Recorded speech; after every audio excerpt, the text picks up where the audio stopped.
ওকে, দেখো আজকে আমরা একটা সুন্দর একটা কনভারসেশন দেখবো, সেটা হচ্ছে ডেল্টা ওয়াই কনভারসেশন। ওকে, দেখো আমাদের একটা বর্তনী দেওয়া আছে যার তুল্যরোধ বের করতে হবে। দেখো এই বর্তনীটার কি তুল্যরোধ বের করতে পারবা? সিম্পল প্রসেসে যেরকম আমরা করছি এর আগে, হ্যাঁ, পারবা না। এই বর্তনীটার তুল্যরোধ বের করতে পারবা না, ঠিক আছে। এই বর্তনীটার তুল্যরোধ বের করতে হলে আমাদের ডেল্টা ওয়াই কনভারসেশন জানতে হবে। তো চলো দেখি ও ডেল্টা ওয়াই কনভারসেশনটা কি।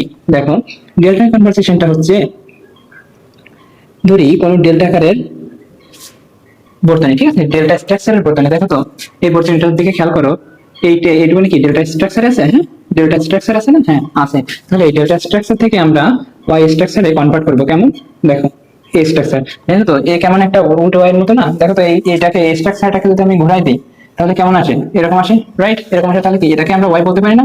বলতে পারি। ওকে, তাহলে দেখো আমরা এই ডেল্টা স্ট্রাকচার থেকে ওয়াই স্ট্রাকচারে কনভার্ট করে আমরা এই সার্কিটটা সমাধান করবো। দেখো কিভাবে। দেখো এই স্ট্রাকচারে এই বাহুতে একটা রোধ দেওয়া আছে, আমি এই স্ট্রাকচারটাকে আমি বড় করে রাখছি। ওকে, আমি এটাকে নাম দিলাম ডেল্টা ওয়াই কনভারসেশন। দেখো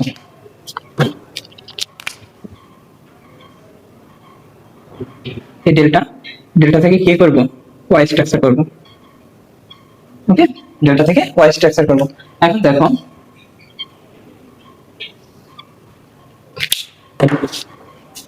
দেখো আমরা এই স্ট্রাকচারটা আগে এখানে, ওকে, আঁকলাম, ঠিক আছে।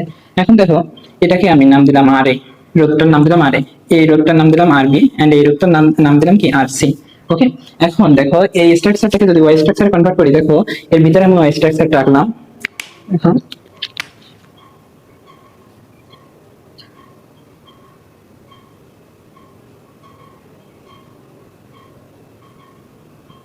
এই যে দেখো তো এই চিত্র থেকে খেয়াল করো, দেখো আমি আমি যখন এই ডেল্টা ফরম্যাট ছিল, যখন এই লাল লাল কালের দাগগুলো ছিল না, তখন কি ডেল্টা ফরম্যাটে ছিল, রাইট? এই ডেল্টা ফরম্যাট থেকে যখন আমি এই লাল কালের দাগগুলো দিয়েছি, এই লাল কালের দাগগুলো যদি আমি এখানে আলাদা করি, দেখো তো এরকম আছে না? এরকম একটা স্ট্রাকচার আছে না? দেখো তো এটা কি ওয়াই স্ট্রাকচার, রাইট? তাহলে কি আমি, দেখো যখন এই ডেল্টা থেকে ওয়াই কনভার্ট করবো, ওকে, তখন আমি এই বর্তনীটা অর্থাৎ কি এই ওয়াই স্ট্রাকচারটা আঁকার পর আমি এই ডেল্টা স্ট্রাকচারটা মুছে দেবো। ওকে, দেখো কিভাবে করা যায়। দেখো এই এই ওয়াই স্ট্রাকচারের এই রোধের নাম দিলাম আর1, এই রোধের নাম দিলাম আর2, এন্ড এই রোধের নাম দিলাম আর3। দেখো আমরা যদি এখন আর1 আর2 আর3 এর মান পেয়ে যাই, তাহলে আমরা এই আর এ আর বি আর সি মুছে দিতে পারি। ওকে, দেখো আর এ আর1 আর2 আর3 কিভাবে পাই। দেখো আর1 লিখে আমরা একটা দাগ দিব, একইভাবে আর2 লিখে আমরা একটা দাগ দিব, আর3 লিখে একটা দাগ দিব। এখন দেখো এর নিচে লিখবো কি, এই আর এ আর বি আর সি যোগফল। ওকে, প্রত্যেকটা নিচে আর এ প্লাস আর বি প্লাস আর সি। ওকে, প্রত্যেকটা নিচে লিখে দেবো সেই সেম আর এ প্লাস আর বি প্লাস আর সি। একইভাবে এটাও আর এ প্লাস আর বি প্লাস আর সি। ওকে, এখন দেখো উপরে কি বলবে, ঠিক আছে। দেখো আর1 রোধ কই, এই যে আর1 রোধ, এই আর1 রোধের দুই পাশে যে রোধ দুইটা আছে সেই রোধ দুইটার যোগফল উপরে বলবে, ঠিক আছে। দেখো আর1 রোধের এই যে আর1 রোধের দুই পাশে কি আছে, আর এ আছে আর আর সি আছে, তাহলে আর এ আর সি এর গুণফল উপরে হবে আর এ গুণ আর সি। একইভাবে দেখো তো আর2 রোধের দুই পাশে কি আছে, এই যে আছে আর2 রোধের দুই পাশে আছে আর এ আর আর বি, তাহলে উপরে হবে কি আর এ গুণ আর বি। বুঝছি? ওকে, একইভাবে বলো তো আর3 রোধের ক্ষেত্রে উপরে কি হবে, আর3 এর ক্ষেত্রে হবে এই যে আছে আর3 এর ক্ষেত্রে হবে আর এ আর সি ইনটু আর বি। ওকে, আর সি ইনটু আর বি। বুঝছি? ওকে, যদি আমরা এখন এটা বুঝে থাকি তাহলে দেখো আমরা ওই সার্কিটটা এখন সমাধান করবো। ওকে, এখন দেখো এই সার্কিটের ক্ষেত্রে দেখো তো আমরা ভিতরে এই সার্কিট রাখতে পারি,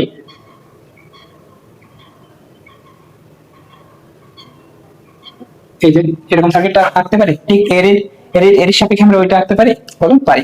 এখন দেখো এটাকে যদি আর1 নাম দিই, এটাকে যদি আর2 নাম দিই, এন্ড এটাকে যদি আর3 নাম দিই, ওকে, তাহলে দেখো তো আমরা যখন আর1 আর2 আর3 পাবো, তখন আমরা কি এই ডেল্টা স্ট্রাকচারটা মুছে দিতে পারবো, রাইট? সো চলো এখন এই আর1 আর2 আর3 বের করি। আর1 ইকুয়াল টু কি বলছি, একটা দাগ দিব, আর2 সমান কি দেব, একটা দাগ দেব, আর3 সমান কি দেব, একটা দাগ দেব। তারপর নিচে কি লিখবো, এই ডেল্টা স্ট্রাকচারে যে রোধগুলো আছে তার যোগফল, তার মানে কি 2 প্লাস 4 প্লাস 10। দেখো তো এই ডেল্টা স্ট্রাকচার কোনটুকু, দেখো তো এই যে ডেল্টা স্ট্রাকচারটা, রাইট? তাহলে এই ডেল্টা স্ট্রাকচারের রোধগুলো কি কি আছে, 2 4 10। সেই 2 4 10 এর সমষ্টি। একইভাবে এটাও সেই সেম 2 প্লাস 4 প্লাস 10, এটাও সেম 2 প্লাস 4 প্লাস 10। এখন আসো উপরে কি হবে, রাইট? উপরে কি হবে দেখো তো, R1 রোধের দুই পাশে কোন কোন রোধ আছে? 2 ওহম এন্ড 4 ওহম, তাহলে এই দুইটার গুণফল বসাই দিলাম সেই গুণফল। একইভাবে দেখো তো R2 রোধের দুই পাশে কি আছে? R2 ওহম এন্ড 10 ওহম, সেই দুইটার গুণফল বসাই দিলাম। এন্ড ফাইনালি দেখো তো R3 এর ক্ষেত্রে দুই পাশে কি আছে? এই 4 ওহম এন্ড 10 ওহম, রাইট? এই যে এই R3 এর দুই পাশে কি আছে? 4 ওহম এন্ড 10 ওহম, এই যে দুই পাশে। ওকে, তাহলে সেই 4 ওহম এন্ড 10 ওহম গুণ করে দিলাম। ওকে, ফাইনালি आंसर কত পেলাম দেখো তো, 8/16। 8/16 একে কাটাকাটি করলে আসে 1/2। একইভাবে দেখো তো এটা কত পাইছে? 20/16। যদি কাটাকাটি করি তাহলে আসে কত? 10 দুগুণে 20, 8 দুগুণে 16, 5 দুগুণে 10, 4 দুগুণে 8, 5/4। ওকে, এখন দেখো যদি এটাকে করি তাহলে 40/16। ওকে, তাহলে এখানে কত আসে? 4 10 40, 4 4 16, 5 দুগুণে 10, 2 দুগুণে 4, তাহলে 5/2। ওকে, এখন দেখো আমরা R1 R2 R3 এর মান পেয়ে গেছি। ওকে, তাহলে আমরা এই বর্তনীটা এই ডেল্টা অংশটা আমরা মুছে দেব। ডেল্টা অংশটা মুছে দেব, কারণ কি এটাকে আমরা কনভার্ট করেছি কি ওয়াই ফরম্যাটে। ওকে, এই ডেল্টা অংশটা মুছে দিচ্ছি আমি। ওকে, এখন দেখো তো বর্তনীটা কেমন একটা সহজ হয়ে গেছে না? দেখো আমরা এখন মান বসাই দেব। R1 এর মান কত? R1 এর মান 1/2, মানে কত? 0.5। তো আমরা 1/2 বসাই, এটা 1/2 ওহম। ওকে, তারপর দেখো তো R2 এর মান কত? R2 এর মান 5/4 ওহম। ওকে, এন্ড R3 এর মান কত? 5/2 ওহম। ওকে, এখন দেখো আমরা যদি এই বর্তনীটার ক্ষেত্রে লক্ষ্য করি তাহলে দেখো তো এই R2 ওহম এবং R2 রোধ এন্ড এই রোধটা কিসে আছে? শ্রেণীতে আছে। তাহলে তুল্য কত হবে? এই দুইটার সমষ্টি, রাইট? তাহলে আমরা বের করি RS1 সমান কি হবে?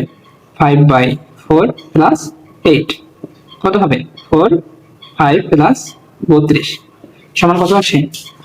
37/4। যদি দেখো R3 আর এই 2 ওহম এর ক্ষেত্রে লক্ষ্য করি তাহলে এই দুটো কিসে আছে? শ্রেণীতে আছে, রাইট? তাহলে এই ক্ষেত্রে তুল্য কত হবে? RS2 কত হবে? 5/2 প্লাস 2। ওকে, তাহলে দশক কত? 2 5 প্লাস 4 কত আসে? 9/2। ওকে, তাহলে দেখো তো এই দুইটা রোধের পরিবর্তে আমরা একটা রোধ বসাতে পারি যার মান হচ্ছে 37/4। ওকে, তাহলে সেই একটা রোধ বসাই দাও।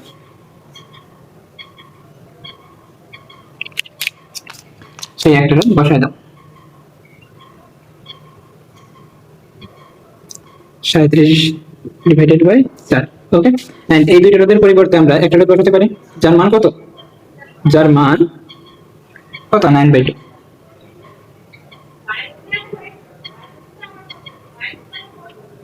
9/2। ওকে, এখন দেখো এই দুইটা রোধ কিসে আছে? সমান্তরালে আছে, রাইট? সমান্তরালে আছে, তাহলে তুলনা বের করতে পারবো না? পারবো অবশ্যই। দেখো তাহলে আরপি